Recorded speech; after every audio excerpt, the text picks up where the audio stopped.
எவ்வளவு பிரச்சனைகள், போராட்டங்கள், சவால்கள் வந்தாலும் அத்தனையும் கட்டுப்படுத்தி அதன் மேல வெற்றி எடுக்கணும். அதான் தேவன் நமக்காக முன் குறித்தது, ப்ரீடெஸ்டைன் பண்ணது.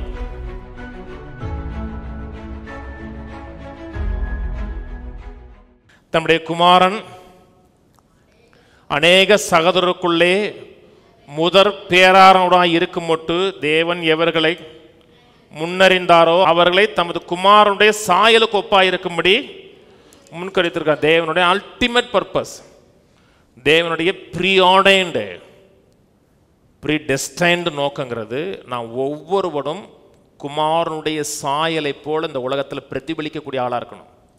நான் ஒரு டாக்டராக இருக்க முடியாது அழைக்கப்பட்டிருக்கிறேன், இயேசுவை போல இருக்கிற டாக்டராக இருக்கணும். நான் ஒரு பாஸ்டாக இருக்க முடியாது அழைக்கப்பட்டிருக்கிறேன், இயேசுவை பிரதிபலிக்கக்கூடிய ஒரு பாஸ்டாக இருக்கணும். இந்த உலகம் நமக்குள்ள இமேஜ் கொடுக்குதுங்க. உலகம் எப்படியாவது அந்த கலாச்சாரங்கள், சிந்தைகளை வச்சு நம்மை கெட்டதால மாற்றிடணும். ஆனால் தேவனுடைய விருப்பங்கிறது ரட்சிக்கப்பட்ட நாம் எல்லோரும் கிறிஸ்துவ இந்த உலகத்தில் பிரதிபலிக்கக்கூடிய ஆளாக இருக்கணும். அதான் தேவனுடைய நோக்கம். நான் சொன்னது புரியுதுங்களா? ஒரு நோக்கம் கூட கெட்டது கிடையாது. எரேமியா 29:11 சொல்லுகிறது, வாசிங்களேன்.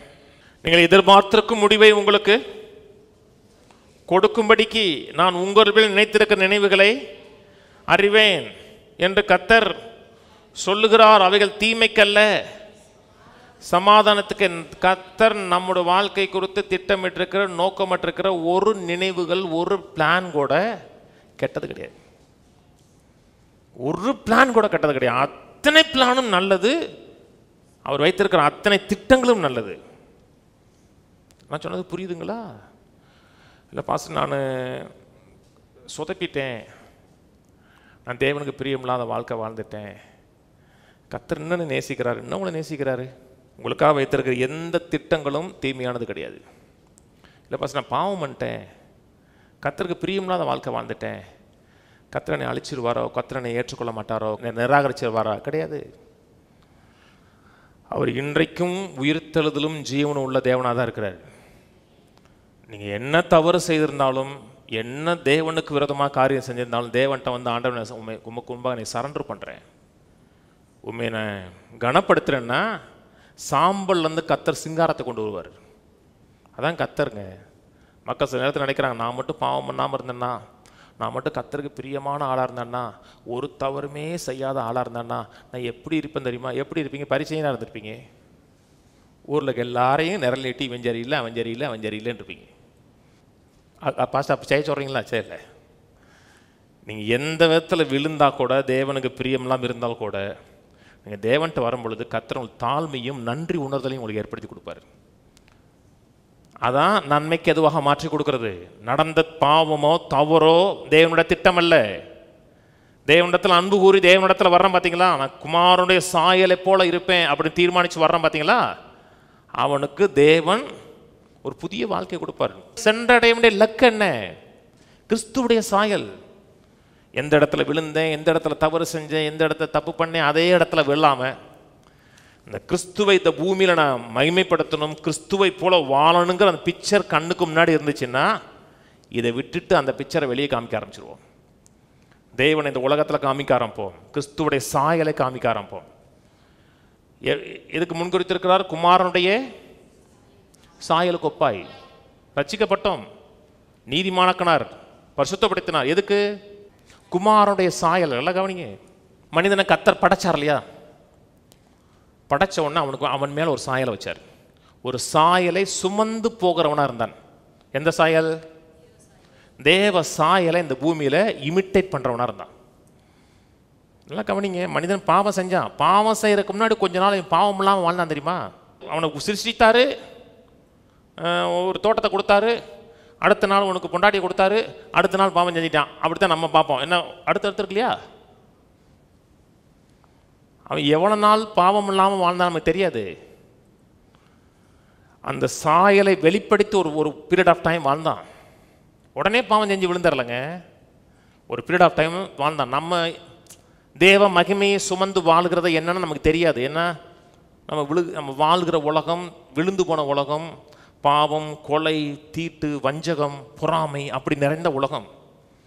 ஆனால் நமக்கு ஒரு டெஸ்டினேஷன் இருக்குது தெரியுமா? புதிய வானம், புதிய பூமி, எந்த கண்ணீர் கவலை இல்லாத ஒரு உலகம். அதான் சென்றடைய வேண்டிய கடைசி டெஸ்டினேஷன். சொல்றது புரியுதா? வாசிப்போம். ஆதியாகமம் 1:26. பின்பு தேவன் நமது சாயலாகவும் நமது ரூபத்தின்படியும் மனுஷனை உண்டாக்குவோமாக, அவர் சமுத்திரத்தின் மச்சங்களையும் ஆகாயத்து பறவைகளையும் மிருக ஜீவனங்களையும் பூமி அனைத்தையும் பூமியின் மேல் ஊறும் சகல பிராணிகளையும் ஆளக்கடவர்கள். மனிதனுக்கு கர்த்தர் கொடுத்த ஃபர்ஸ்ட் சாயல், அவன் டொமினியன் பண்ணணும், ஆளுகை செய்யணும். எவ்வளவு பிரச்சனைகள், போராட்டங்கள், சவால்கள் வந்தாலும் அத்தனையும் கட்டுப்படுத்தி அதன் மேலே வெற்றி எடுக்கணும். அதான் தேவன் நமக்காக முன் குறித்தது, ப்ரீடெஸ்டைன் பண்ணது. இயேசு பூமியில் வாழ்ந்தார். எதனையாச்சும் இயேசு தோல்வி அடைஞ்சாரா? ஒரு இடத்துல ஒரு ப்ரெஷர் வந்த உடனே போங்கப்பா நான் ஊழியமே வேணாம் அப்படின்னு சொல்லிட்டு போடாரா? ஒரு போராட்டம் வந்த உடனே வேணாம் நீங்கள்லாம் மீன் பிடிக்க போங்க நான் பரலோகம் போறேன்னு சொல்லிட்டாரா? ஒரு இடத்துல. அதான் நமக்காக தேவன் வைத்திருக்கிற சாயல்.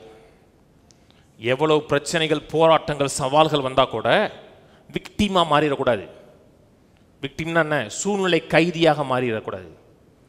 கர்த்தர் நம்ம விக்டிமாக உருவாக்கல, விக்டராக உருவாக்கிருக்கார். விக்டர்னா எவ்வளவு பிரச்சனைகள், போராட்டங்கள் வந்தாலும் அந்த போராட்டங்களை ஃபேஸ் பண்ணி மேற்கொண்டு வாழக்கூடிய ஒரு லைஃப். அதான் டொமினியன், அவர்களை ஆளக்கடவர்கள். அதான் நம்ம மேலே வச்சிருக்க தேவனுடைய ப்ரீடெஸ்டைன்டு பிளான். நான் சொன்னது புரியுதுங்களா? பிரச்சனை வந்தவொன்னே அப்படியே சோர்ந்து போறல, அதை ஆளுகிறவர்கள். நம்ம மேல ப்ரீடெஸ்டைன்டு பிளான்ங்கிறது சக்சஸாக வாழுகிறவர்கள், ஜெயிக்கிறவர்களாக வாழுகிறவர்கள். சொன்னது புரியுதுங்களா? மக்கள் வந்து நோக்கம்னா நினைக்கிறாங்கன்னா, நான் யாரை கல்யாணம் பண்ணணும்? ஜெபம் பண்ணி சொல்லுங்க. நீ இந்த பிளான்ல நடங்க, கிறிஸ்துவின் சாயலை சுமந்து வாழுங்க, உங்களுக்கு யாரை கல்யாணம் பண்ணு தெரியும்.